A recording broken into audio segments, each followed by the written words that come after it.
You're listening to Fishing the DMV with your host, Thomas Ahrens. Fishing the DMV is brought to you by Jake's Bait and Tackle, located in Winchester, Virginia. If that doesn't get you jacked up, I don't know what will. Good morning, everybody. Welcome back to Fishing the DMV. I'm your host, Thomas Ahrens, and today we're heading down to the coastals of Virginia with Rodney French. He has a up-and-coming YouTube channel, and he's been fishing in this area for a while. And again, I just want to try to always get more locals on here just to kind of talk about their experiences, because fishing at its core is really grassroots, and these little areas that you have these cool niches and cultures. Like the Upper James River, did not know about a lot of that stuff around the Lynchburg area, which is crazy to me. And so that's what I wanted to try to do here. So, Rodney, thank you so much for coming on. I really appreciate it. Yeah, thanks for having me on, man. As always I do with new guests is what kind of got you into fishing? So that's a question. So I grew up in Wisconsin, started fishing when I was about probably 5 with my uncle. He'd wanted to teach me patience, and we went fishing for northern pike with like 3-inch shiners, and we just smoked them. So that was an ineffective lesson. So mostly going around there catching trout and ponds, stuff like that. And bass were always something that was like a byproduct there. Like we have them, but they don't get big, not unless you go in the Mississippi, which isn't something I fished, and living in southeastern Wisconsin. Did that all growing up, then joined the Navy, went to Hawaii, fished for peacock bass out there like once with a buddy who had a boat, and then didn't really get back into it until about 2018 when I living in this area in Virginia Beach, and I got a John boat and started fishing the local like electric only lakes and the 9.9 lakes. It was kind of a funny story. I was at Bass Pro Shops one day, and one of the guys working there was talking about how they shocked a 15-pound bass at Lake Cohoon. So that was always my goal out there. I think the biggest one I ever caught there was 7.5, but yeah, it was always like the chase there, right? So then fast forward a couple years, sold the John boat, got a 518 Ranger, started fishing club stuff on the Potomac when I was stationed up there, and then I needed a 20-foot boat because I just got sick of getting beat up. So I switched over to the Bass Cat and found a used one for a pretty decent price. And yeah. And where do you reside now? I'm in Virginia Beach. Virginia Beach still. It's crazy to me when you say Virginia Beach to pretty much anyone. I think freshwater fishing specifically, is the last thing that people would think of. But there's a really interesting, specifically electric motor only culture down there, that aluminum boat culture. Yeah, you got the up on the peninsula, there's Little Creek Reservoir, which is kind of like it's like that bright bluish green water. I don't know what kind of bait they have, if it's like herring lake or what, but it's just like, like an Anna or like a Smith Mountain Lake is kind of like how it looks. Sets up with long tapering points, and they got some decent fish up there. And then Dyson Reservoir, which I think you talked about on the show before, and how it's been overrun with spotted bass, like 5-pound spots up there. It's actually a place I need to get out and stroll around. I need to go too, because everyone keeps telling me like there's massive spot, but they don't count towards any kind of state citation or stuff like that. But it's like, who gives a shit, man? There's like 5-pound spots. It still sounds like a lot of fun to go out there. You want to tell me I go in the summer with the top water and crush 5-pound spots? I'm going to go. Yeah, absolutely. And it's crazy because there's just so many little lakes around your area that it kind of reminds me like Fredericksburg, where you have Hunting Run, Mooney, and you can kind of just bounce to whichever lake you want to go to, it seems like. Because you got the lakes in Norfolk, plus you got a couple in Virginia Beach, and then you also got all the Suffolk lakes too, which put out pretty big fish. From a novice, let's say somebody just listening to this in like DC, how many lakes are there that are public? Just spitballing. In this area? Yeah. At least 10. Holy wow. I didn't know that. Plus there are other smaller places like Stumpy Lake, and I'm not that knowledgeable on these, I apologize. But there's a bunch of other places too, especially if you go up the peninsula. Then there's more that are, I don't even know if you'd want to put a boat in them. It's more like kayak only. So there's plenty of water here. Plus there's tons of small rivers. You got Bob's Fishing Hole, which is probably about 30 minutes from my house on the Northwest River. They do like Saturday, Sunday tournaments and Wednesday nighters. And it's a mix of tin boats and glass boats, and those guys going out. mean, sometimes they're pulling 20+ pound bags. I don't know if they're running down to North Carolina or what, but that's all the same stuff that feeds off the Albemarle Sound. Oh, and that's a good segue to that too, because Back Bay is kind of right in your backyard. Did you watch at all the elites when they were down there? I watched as much as I could. I saw that John Cruz ran way up in Back Bay. Go figure it'd be him that'd do it. But that's one place I've got. It's so sad. I've been in this house for 4 years almost, and I've never been to Back Bay. And I just learned about it last year. I did all the research, looking at like the it's actually because of your podcast and looking at like the DWR and everything they put out about they've been stocking F1s for like 10 years. The grass is good. You know, you look up YouTube videos and there's some guys out there in kayaks and stuff, and you're like, look at all that milfoil. I know. I got 2 ramps like 30 minutes from my house. I've never been there.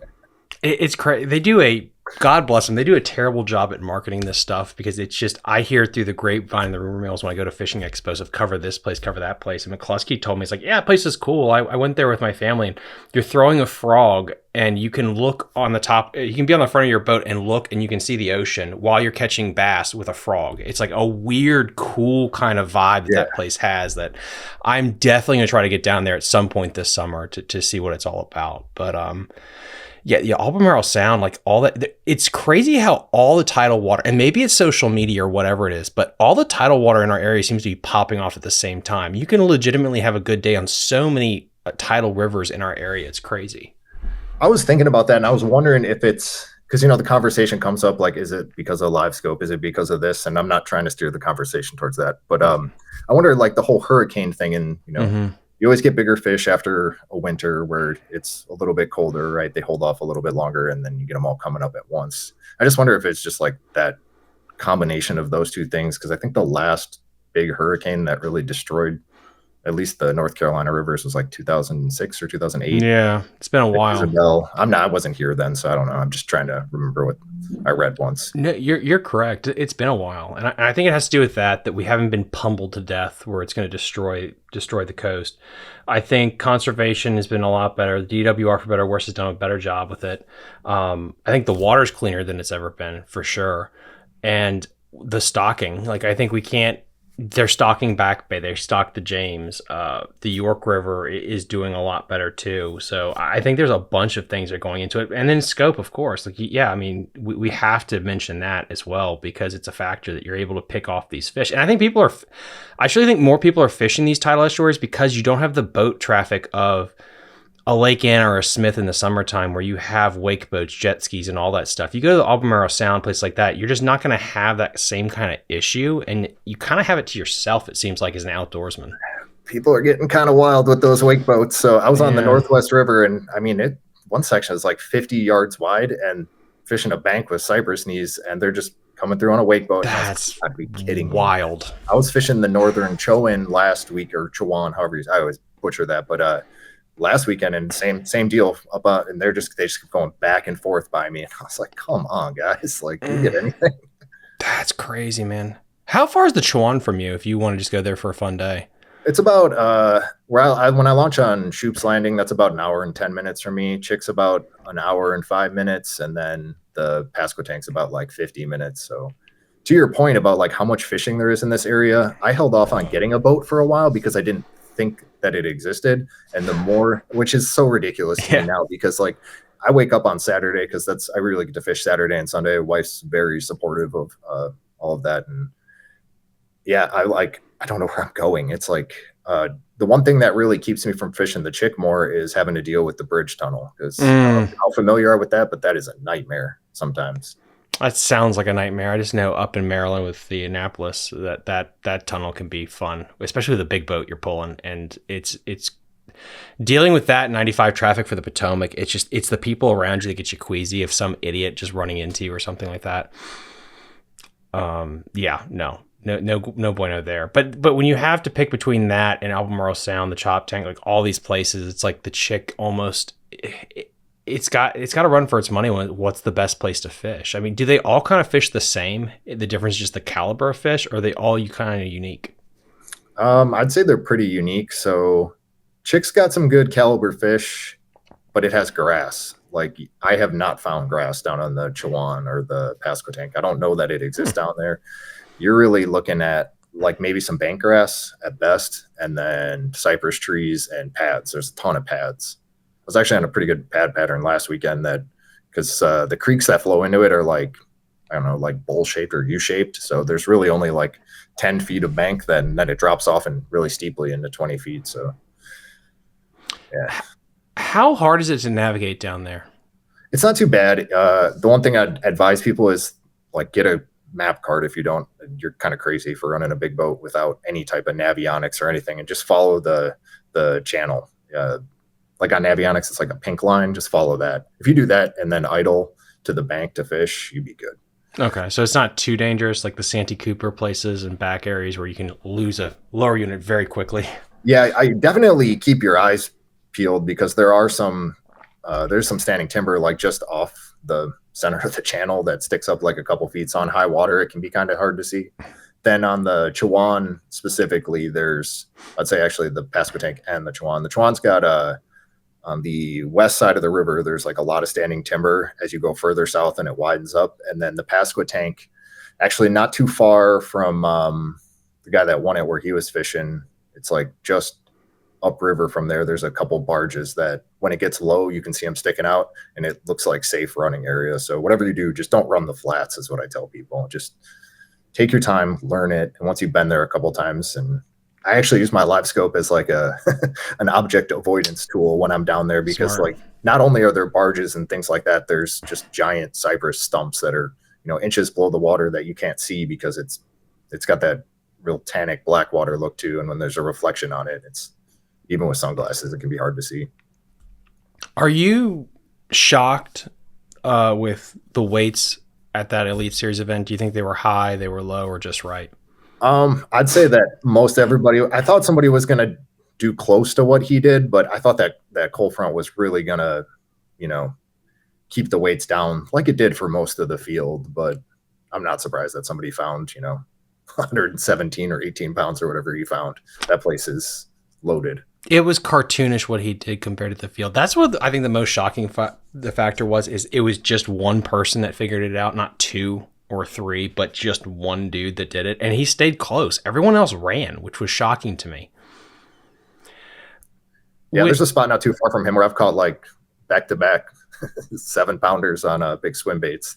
My God. It's a spot I always check that it's like, I'm going to go here and see if they're there. And some days they're set up there. I actually had my wife on the boat once and I caught one on an A-rig that was about, I think it was like 6, and I caught another 5 on like a DT10, which is not something you normally fish there, but that is nuts. Is it pretty much like you said, just cypress stumps and things like that you're fishing? Yeah, it's mostly laydowns, cypress trees. There's so it's Tupelo gum trees and the bald cypress, and then there's pads.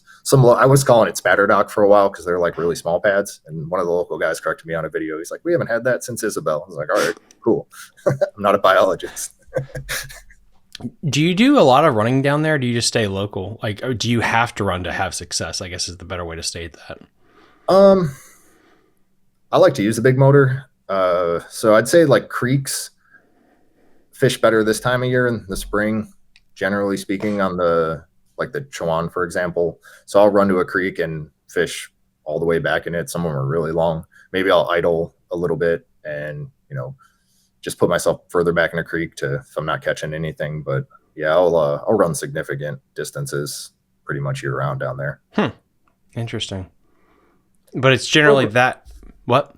I was going to say it's a little overwhelming at first because when you first see all the cypress trees, you're like, this is awesome. I could fish everywhere here. And then after a few weeks, you're like, this is terrible. I could fish everywhere here. It's probably deceptive because not every tree it's like if you deal with just a ton of lily pad fields, it's like great, but not every lily pad has a bass underneath of it. And you have to kind of figure out which areas are still working. There's the locals will say, if you're not kicking up dirt, you're not fishing shallow enough down there. And I've seen that be absolutely true. Those baskets super black from being in the tannic water and up against those trees. I've never seen it. Like they don't have that on the Potomac. Like those fish just look green because they're in grass, but it definitely is going to make you fish a certain way. Again, if you're getting dirt shallow 24/7, and it seems like a lot of fisheries down there fish that way. I mean, are there a lot of, it's going to be like a Diaskin reservoir, I'm assuming, where you're going to do more offshore scoping kind of deals. So I haven't really fished there, and I definitely haven't fished there since any of that one or Little Creek since I've had live scope. But yeah, it's pretty diverse when you think about it that way, because you got like the shallow tannic water down there with no grass, and then you go to the Chick, which has tons of good grass if you go up north, and then you go to these bright bluish green reservoirs that are up on the peninsula there, and then the Suffolk lakes are all decently clear, and you can find some hydrilla in them if they haven't killed it, from what I've heard. Yeah, if they haven't killed it. How big are the Suffolk lakes just in general? Is it like 500 acres? I want to say like, shoot, what is the biggest one? I think is like 5,000. I think Western Branch is 5,000 acres. Somebody's gonna roast me for that, but I kind of want to look it up now. Yeah, because it's like looking at them on a map, it just doesn't ever do you justice. But if it's over 1,000 acres, that's a lot of water that you guys do have. It's not just a small pond. Yeah, let's go with. I actually took my boat out on Western Branch, and I caught like one 16-inch crappie, but live scoping in the winter, I got a pass on my boat to go there. Let's see, with the power of 10 monitors, let's see, Western Branch. 1,200 acres is what I think I found. Yep. 1,200, yep. That's way off. but that's one of many lakes, so that kind of like adds up if you have a couple of lakes that are 1,000 acres like that. Yeah, that's the biggest one, at least looking at the map in the Suffolk area. It's probably, I don't know if it's the size of like Dyson or Little Creek, how it compares. Oh, you got Mead? Wow. Oh yeah, Lake Mead too.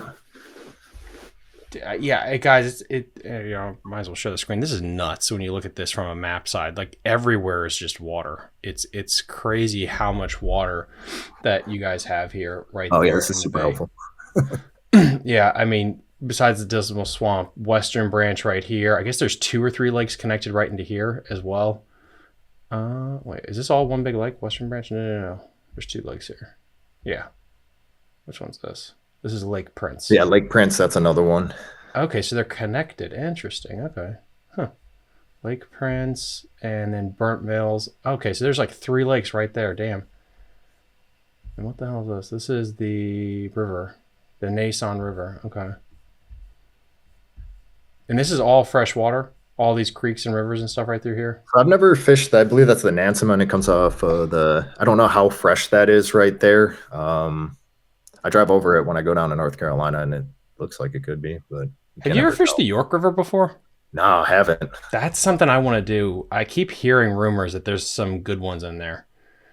We were talking about frogging on the Rappahannock too, and that made me want to go up there. Yeah, that place was. I fished a kayak tournament there last year, and that place is stupid. It's narrow and the current rips, but there's so much grass and vegetation. And half the people I ran into there were snakehead fishing. They weren't even bass fishing, because that is an untapped snakehead paradise, and people were pulling out 25s and 30s left and right. It was crazy, man. That's awesome.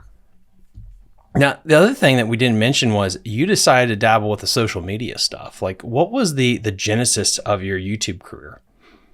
So we do an annual trip down to Florida that started 3 years ago.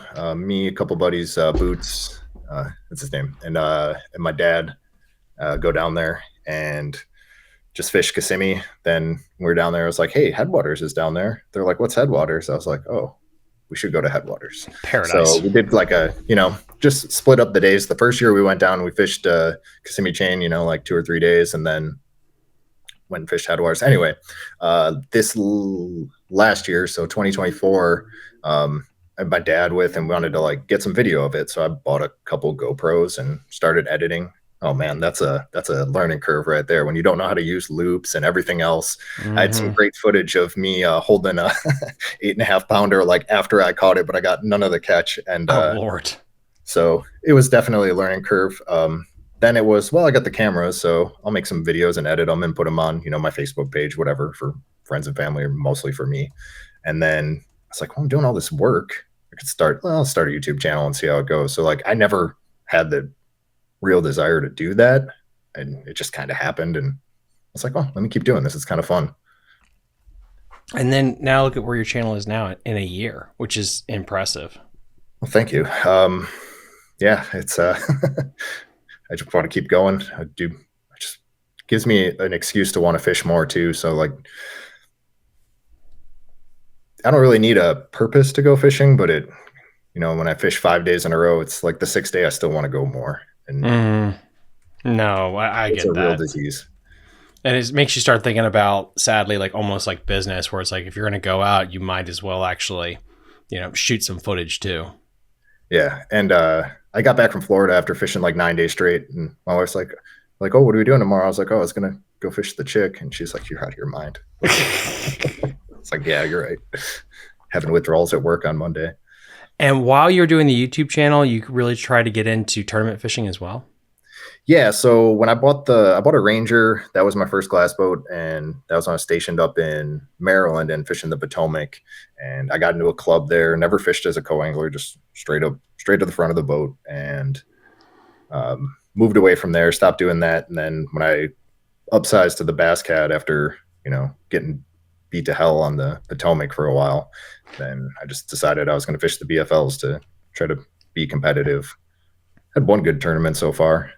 But that's a great segue there. I mean, what do you think about your season so far? This year, man, Smith Mountain Lake, I had very low expectations because I just don't do well out there. So I'm starting to learn that place. And then Kerr, I was really on some good stuff. And I was boat number 16 too. And on takeoff, my motor kept trimming up. It felt squirrely. I didn't know what was happening. Going about 75. And you've seen the video, so you know what's coming next and you're in the seat.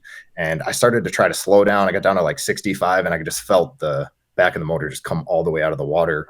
Bow hooked. We got tossed in 180 degrees, and nobody was hurt. Nothing was really broken, and we didn't get thrown from the boat. But my motor was just in a constant state of wanting to trim up, which turned out to be a failed trim relay. And I didn't know that I could just take off the cowling. And anybody that's a Mercury that ever has happened on the port side, you could just take off the cowling and reach in, and there's two wires, a blue one and a green one, and it's for the trim, and you just switch them, and then it'll go up or down. So thank God no one got hurt though. Yeah, same. But I still weighed in 2 fish for 5.5 pounds after that happened. My co-angler had a limit, so that was good. And yeah, just trolled all 4 miles back to the ramp, and then I had my buddy tow us the rest of the way. When you're fishing the chick and cypress trees in water that's the color of tea, is that hard if that's your base level, what you're comfortable with and what you do consistently, going to Bugs Island or Smith that's gin clear, there's no cover, and usually you're offshore? Was that a hard adjustment to make?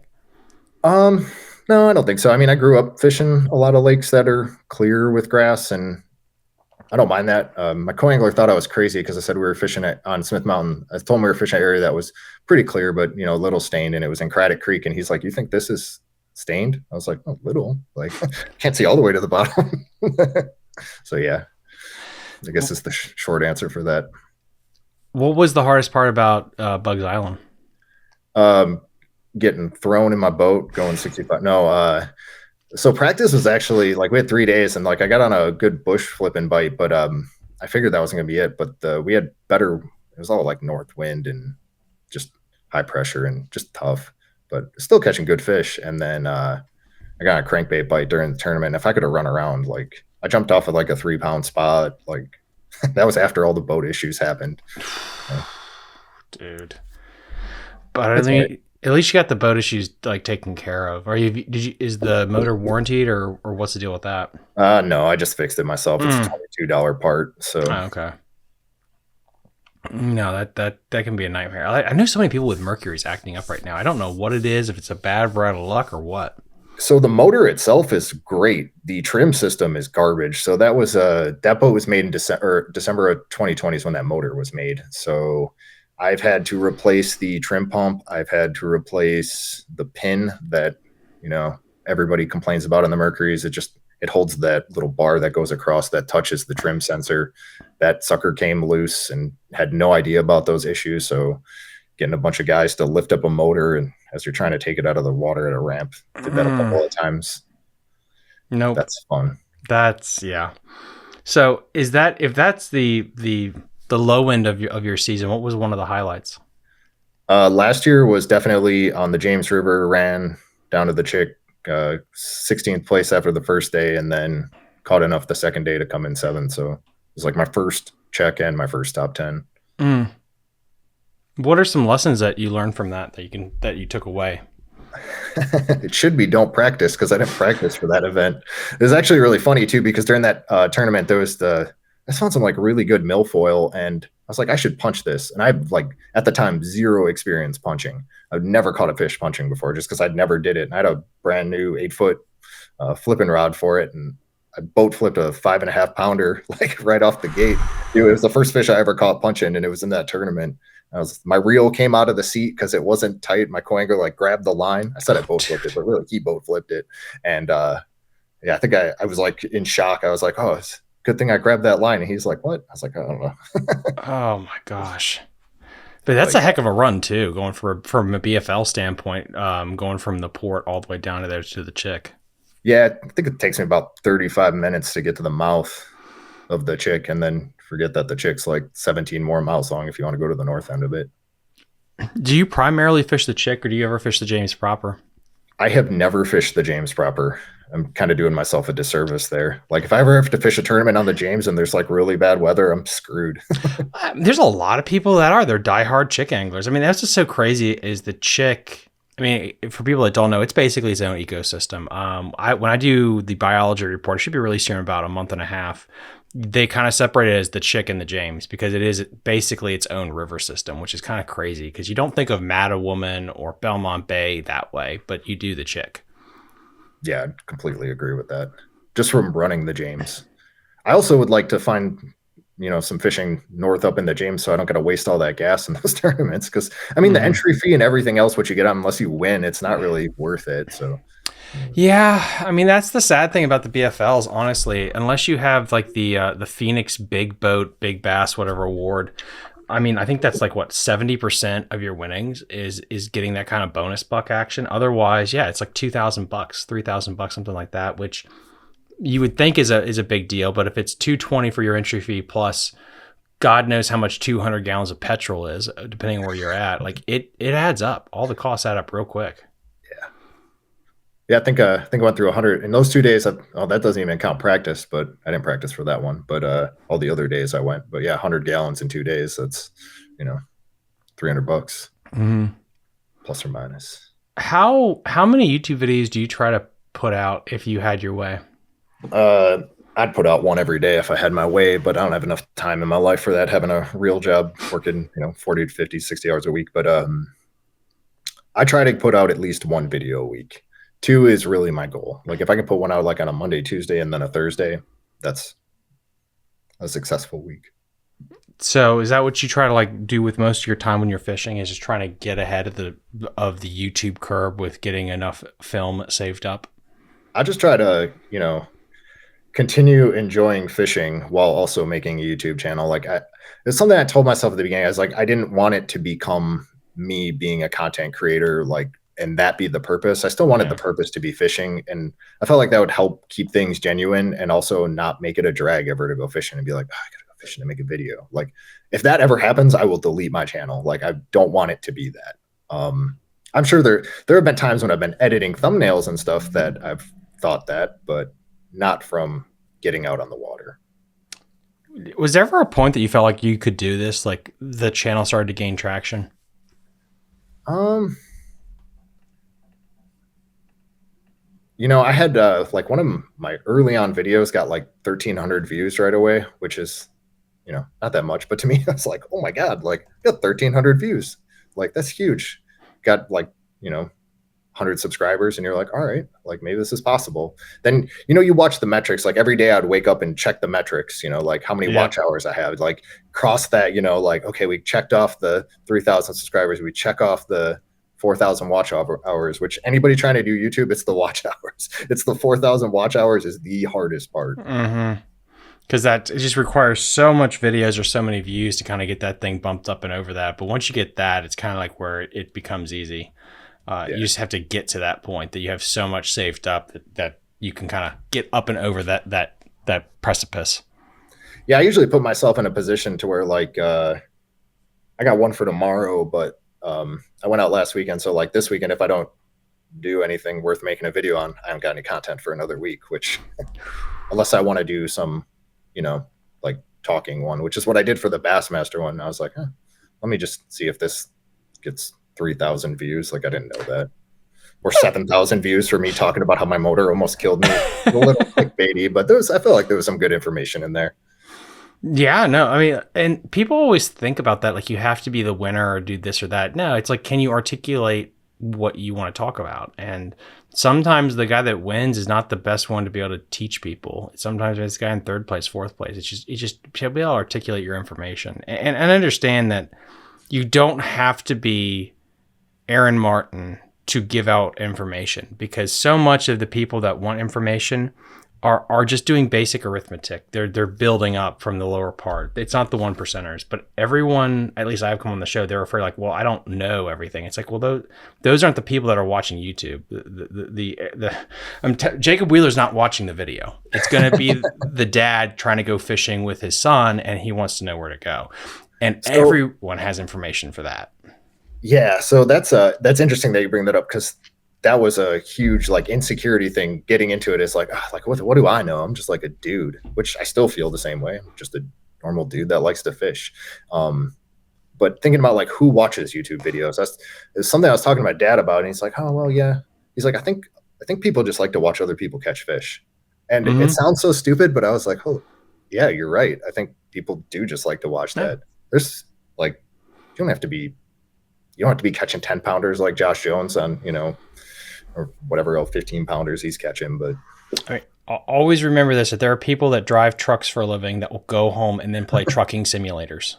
It makes no sense. We're a weird species. We just do weird shit. So if that's successful, then yeah, just talking fishing and putting out fishing content, that's all you need to do. Just be consistent with it and authentic. Authenticity is the currency of the future. If you're going to make a living online, and this is for anyone that's listening, like people got a very, very quick bullshit meter. And so you got to just understand when you start doing this, that it's not just a number, there are real people watching. So just be yourself and everything will be okay.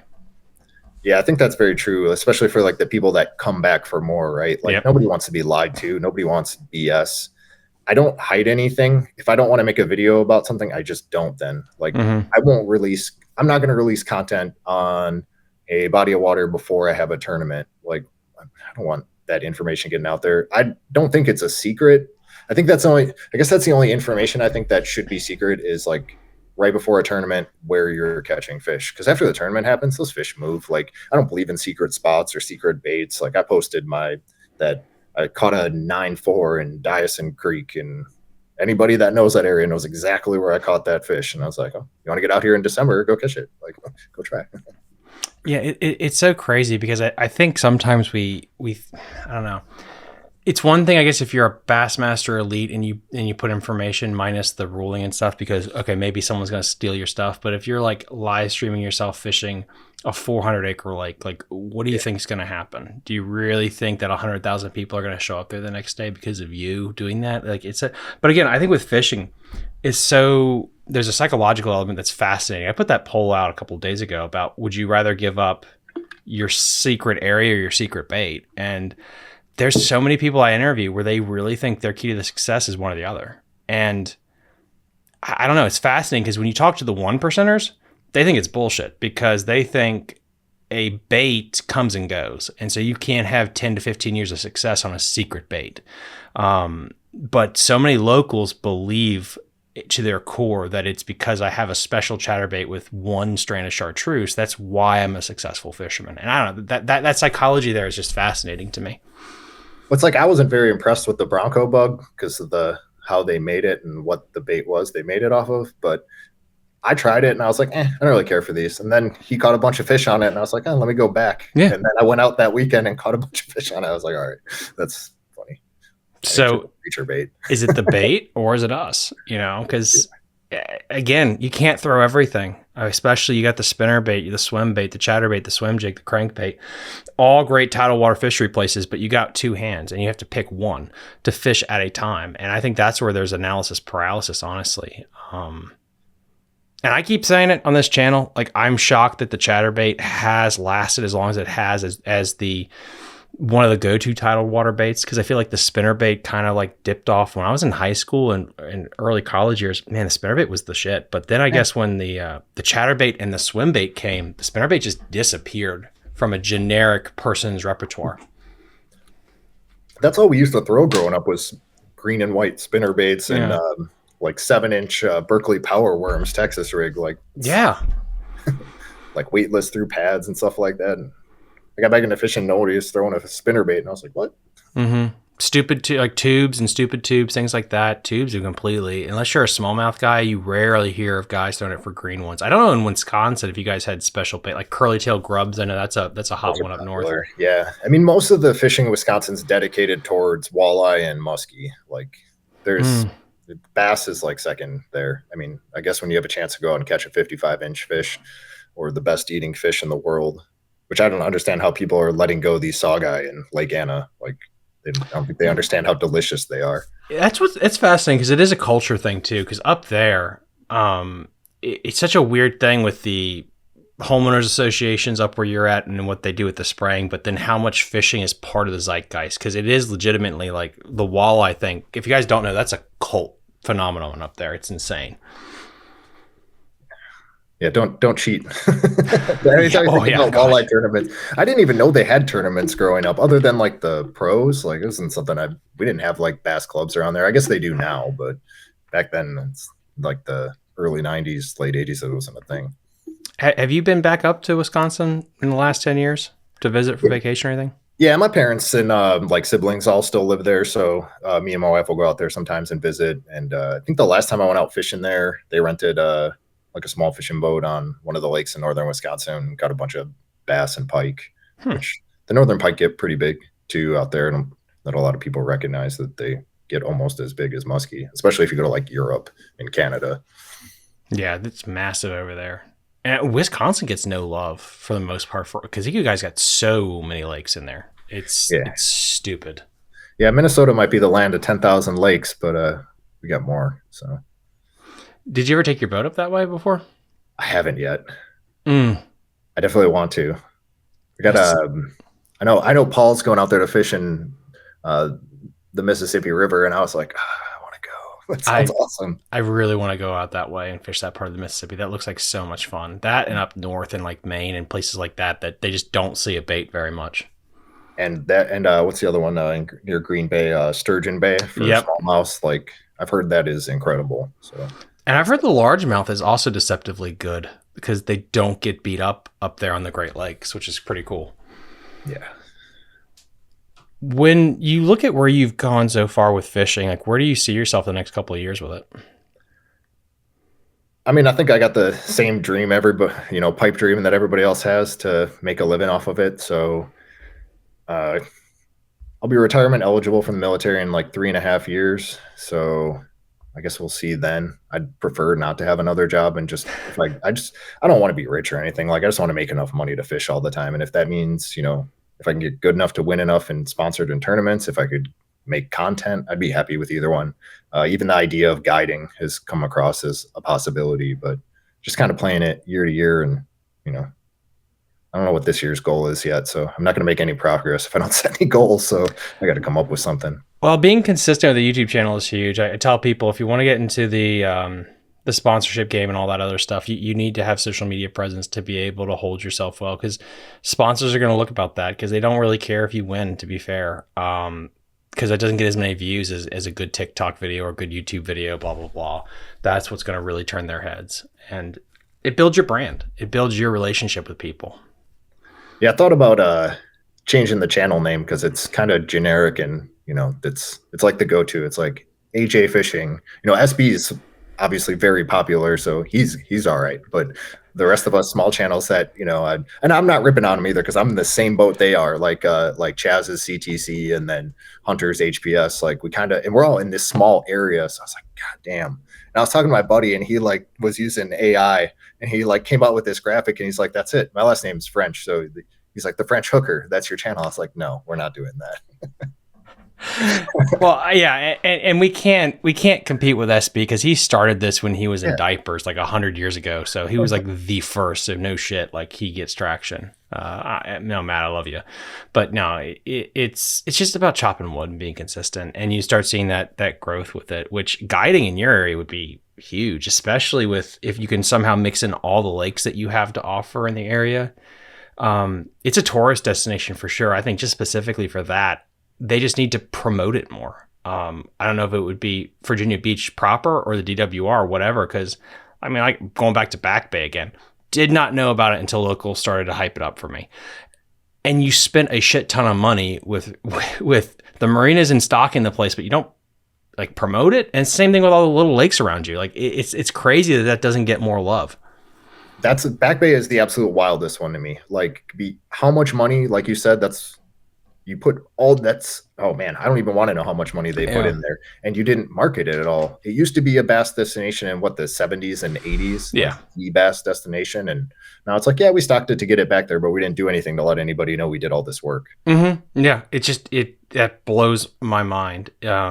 But again, that's government for you. That's how all that operates. It's just never what I'm not allowed to comment on that. Yeah. I'm trying to skirt around that myself. If you had to pick a couple of lakes in the Virginia Beach area that people should go check out, what would it be? Or just like one or two? I would say Lake Cahoon is pretty cool. And then in the area, I really like the lakes up in the peninsula. So either like Harwood Mills is just kind of a cool place, and Newport News Reservoir actually has some giants in it. Somebody's going to be really pissed that I said that. But yeah, there's guys throwing big swim baits up on that one and catching big fish. But I think one of those two would be the one I would go fish, either Newport News Reservoir or Lake Cahoon. There's just so many lakes. It's insane. And yeah, because you got Whitehurst and Norfolk, and then you got Lake Smith, which there's another little creek reservoir over there too. Don't ask me why they're with the same name, but you got Stumpy Creek, and you can go over to Jamestown area. You got Hardwoods Mill Rivers. I mean, yeah, it's just, and this is the fact too. And I had an Unkirk on, he talked about this, where in a perfect world, it's better to have 3 or 4 lakes that are 1,000 acres than one, because it definitely diverts pressure. Because people, you can't equally get them all beat up, and you see this with the Fredericks area, because Mooney's hot right now on social media, and so everybody and their brother is going to that one, which means the other 4 lakes aren't getting any pressure. So it is interesting when you have an area like this and you say like, okay, we're going to talk about this one, but it's like it's never going to get. None of those lakes are going to get equally beat up because of how it's structured like that, which is cool, because you're always going to have a lake that's on fire. If you live near Lake Anna, when Lake Anna is dead, you got nothing else. But here, I think you're always going to have a fun place to fish that's always going to be ready to go. So that's awesome. Yeah, hopefully you don't have anxiety because you get overwhelmed with making the decision of where to go fishing. Every time you want to go. No, dude, I can see that for sure. Do you have any other? Oh, go for it. Sorry, especially if you have a John boat with a 9.9 and an electric trolling motor, that would get you on everything out here. Like you would have so much to fish out here that you wouldn't know what to do with yourself. You wouldn't even be thinking about going to the Chickahominy River, although you go to Chick Lake and you'd be fine. But yeah, like a 9.9 and a trolling motor would get you everywhere here. So I know there will be a bunch of comments about this, so I may need to bring it up. Are you allowed to drop in your bass cat but keep the big motor up, or what are the rules around all that crap for some of these lakes? So I actually have a Norfolk Lake sticker on my boat. You're supposed to disconnect the fuel, so I just got the switch. So I mean, the way I look at it, if the fuel is off, it's disconnected, and then I just trim it all the way out of the water and never put it in, which if it's windy can be a pain in the butt when you're trolling around. You get, your ass thrown around, but other than that, it's fine. The ramps are actually pretty decent. Other than Lake Cahoon, I would not put a glass boat in there. That ramp's it's like dirt and narrow, and I used to put my John boat in there, and yeah, I don't know where it drops off either. So that would be the one thing I would research, is how far out the ramps go. No, that's good information there. But like Lake Smith is good. Like that's right in the middle of Virginia Beach, and I went out there one day in my John boat, and it was like every cypress tree had a 5-pounder on it. It was crazy. And I was just flipping like a chigger craw. Like I don't even throw those anymore. That is wild, man. What's your PB? 9 pounds, 4 ounces. That was on the Chick last year. December. Holy crap. What's the story around that one? So I was just out cranking and like DT6, fishing back of Dice and out of the wind, and just yeah, that was it. Really, it's up a cypress tree that kind of cast out in front out of the current, like where you'd expect it to be on a tidal river in the middle of winter. I think water was like 45 degrees or so. I also think that people don't understand like how late that good fall bite goes into the winter, because like I was catching them on a crankbait from October like to the end of December almost. And it was like I actually made a video that was 2 hours uncut of me fishing, because I was like, this bite is so good that I'm going to try doing this just to get watch hours. That's smart. That's really smart. Doing that. You can't hide anything. Like, you have to be genuine when that's happening, because the camera's rolling the whole time and they're going to know if you edited it. So yeah, everything in there is 100% the truth. No, just like everything else on my channel. But and it's fun to do that, those uncut, or just live stream yourself fishing just to get the interaction with people asking and stuff. Because especially if you do it like on a Friday and they're all in the office and you get to be out there, it's kind of fun. Did you have to land that 9-pounder by yourself? Did you boat flip it or?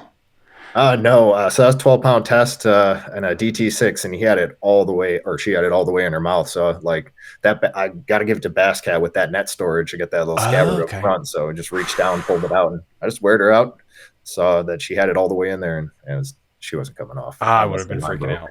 Oof, I've been freaking out, man. That's especially in that light line like that. That's a pig of a fish. And they got harder mouths too in tidal water, guys. I don't think you know that. Like, it's weird. Like sometimes they can grow almost fangs.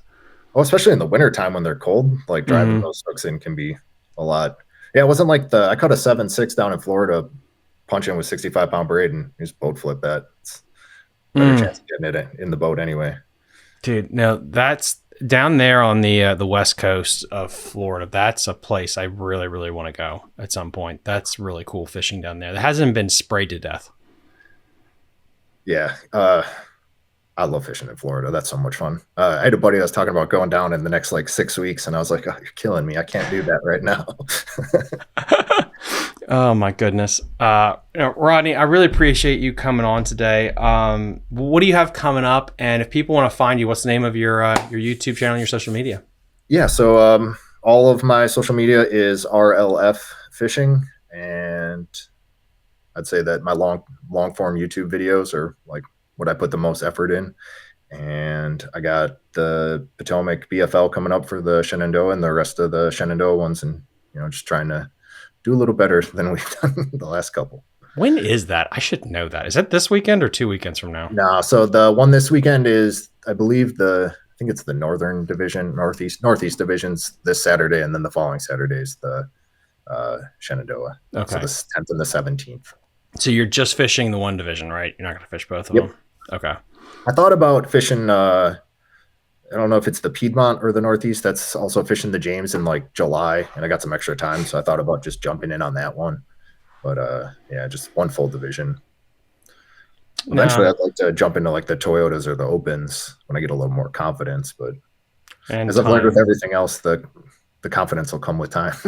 Yeah, like it's the time, it's the money, it's all the above. It's such a dude. It's just, I wish there was a in between the Opens and the BFLs that could give you this extra couple of days of fishing, but you're not spending $5,000 or whatever it is on an entry fee, which is just preposterous how expensive it is. I was a little worried about starting the channel and like there being, all that negativity you think that you're going to get, which there is some. I had one dude that told me that my dad wanted the boat back by 9, and I was like, dude, I'm 38 years old. Like, this is ridiculous. But yeah, but it's not as bad as you think. And there's a lot more supportive people that want to say nice things about you than you would ever imagine. If anybody's ever thinking about doing it, I would just say, just do it. Yeah. You'll learn. You're going to get better. Do it, and don't post and ghost. Don't worry about the comments. They're not real people. That's the best way to look at it, because you could run into anybody on the street and none of them would talk to you the way they talk to you online. It's just the way it is. Do not take it to heart at all. Just disassociate that those are human beings in your comment section. Yeah, you have to, yeah. Or it will eat you alive as you get bigger and bigger and bigger. Yeah. But yeah, I mean, Rodney, no, I really appreciate you coming on and really talking to us about the area. Is there anything that we forgot to talk about? I could probably keep you here all night talking about the area and getting into, detail about, because the Albemarle Sound, you talk about the Chowan and the Pasquotank, and then there's about like 12 other rivers that are connected that I haven't even touched yet. And then, yeah. What's the farthest north? The North River. What's the farthest northern river before you get to Back Bay? That's good. Is it? I believe that's the North Landing River, which connects to the Northwest River. I haven't been out. I've been on the Northwest River because that runs kind of by my house. But yeah, they believe it's the North Landing River that. I'm actually sorry, guys. I did realize I'm not sharing my freaking. Here we go. Let's try this again. That makes life easier. All right. So okay, so you have this huge thing. So this thing like connects North Landing. Where the hell does North Landing go? I think it goes to the Elizabeth River there. Oh. Yeah, I drive over that every day to go to work. And that's saltwater or fresh? I've always asked myself that question. So that high-rise bridge that goes over it, I always see dudes out there like topwater fishing and stuff in the morning and like skiffs and stuff. And I always wonder if they're fishing for stripers or like what comes back up there if it's speckled trout. Because I always get the idea that my trailer can't handle the salt water, but my boat can. So if I could launch in freshwater and go catch a bunch of speckled trout, I would do that. And that's the cool thing. Again, like this area should be famous for the speck fishing. The red fishing has come on like crazy as the striper fishing is diminished. It's just life finds a way, and it's so cool that we have that kind of fishery now. Yeah, I've heard that Currituck or what is it, Coin Jock area that when you get like salt intrusion and it just gets a little more brackish, that people actually catch flounder and stuff in that area too. I had kind of crazy. Friend, we caught them on the Potomac before bass fishing, so. A guy caught a flounder last weekend fishing a tournament in the Richmond area. Oh, yeah, I saw that. I saw the post about it, yeah. Yeah, like I think it was Jared Williams or whatever. But yeah, like that's wild to be up there. And I had a friend that was slipping, I think it was a Quiet Creek, and he caught a skate, like a 20-pound skate. Like, I mean, it's crazy to think though that yeah, you are connected to the ocean, and you never know when you flip in there what you might be hooking. Yeah, my buddy Boots and I fished the Super Series on the Potomac last year, so I just fished off of his boat. And I mean, we came in like 5th place and like out of the one spot out of the money in like every single tournament. But he caught a puppy drum down in a quay off a dock. That is so cool. Before. Which are all of these rivers have fish in them, or is it just specific ones? That's my understanding, is that every single one of those is not just fresh, but really freshwater, and there's bass in all of them. That is wild. Because if you look down further south, that's like there's no saltwater entrance until way down here. Yeah, it's pretty significant different. The fact that it's not tidal there, it just blew my mind. Like there's got to be some tidal influence, but it's mostly wind. Like, even if you look at like the Chowan River, there's no tide chart because it's not real. But if you get, I think it's a north wind pushes the water out and a south wind pushes the water in type of deal. And then that's how it comes up on the trees or not. But, yeah. I mean, it makes sense when you look at if this whole thing is just a massive barrier island system, like you're not going to have the same tidal pull as you would like on the James or the Rap, where that water gets pulled in and out real quickly by the Chesapeake Bay. But again, like when you look at it here with the Chowan and all these rivers, I will still say I'm shocked that more people didn't stay in the Chowan when they were fishing that big event with the Bassmasters, and that they all spread out. Like, again, you can, but it's impressive because that's the main boat ramp, honestly. I was under the impression it was where all the tournaments go out of. So I thought it would get like a Mattawoman effect where it's just like there's just going to be a better population of fish in the Chowan, so more people would be there. But you can tell, guys, from this distance, I mean, to go all the way like what John Cox did to Back Bay, you're got to be a masochist, because that is a hell of a run to run basically up into the ocean into Virginia from North Carolina. That's impressive. I think it's a good like 60 or 70 miles if I remember. Oh, I can believe it, because you have to get all the way back up into this area to really get to allegedly the good largemouth fishing, which we will. And it's not just like an easy straight shot either. There's a canal you got to like know, and then all of Back Bay, like from what I've seen, there's a lot of duck blinds and other things to watch out for. So, and then you said, though, I mean, I guess we can end on this too, but like, and you said that the mapping is decent. You're not going to die with the mapping chip. I would say it's decent enough to run the channels, and there's a good solid line for the channels. I wouldn't run anything that isn't marked. I had a my old club came and fished the Chowan, and that's what I told them, and nobody had any incidents, and they said it was great, and it was good advice. So I got at least one data point there. How do you pick trees? How do you pick the right cypress trees when you have 1,000 of them? I'd say that your best bet is probably, and you'll hear this, the outside trees are usually, there's ones that obviously have more water around them. Then it depends on the time of the year too, right? With if you kind of got to ignore them and then pick an area that would be good, and then fish the trees that would be in that area you thought would be good. That was a lot of words. But like creek mouths, like think about it like that. The flats, anywhere that's protected from the wind or the wind's pushing in. Yeah, that's probably how I would fish it. So in general, you're not casting 7 miles back up into them. It's really that outer edge of the trees. That's interesting.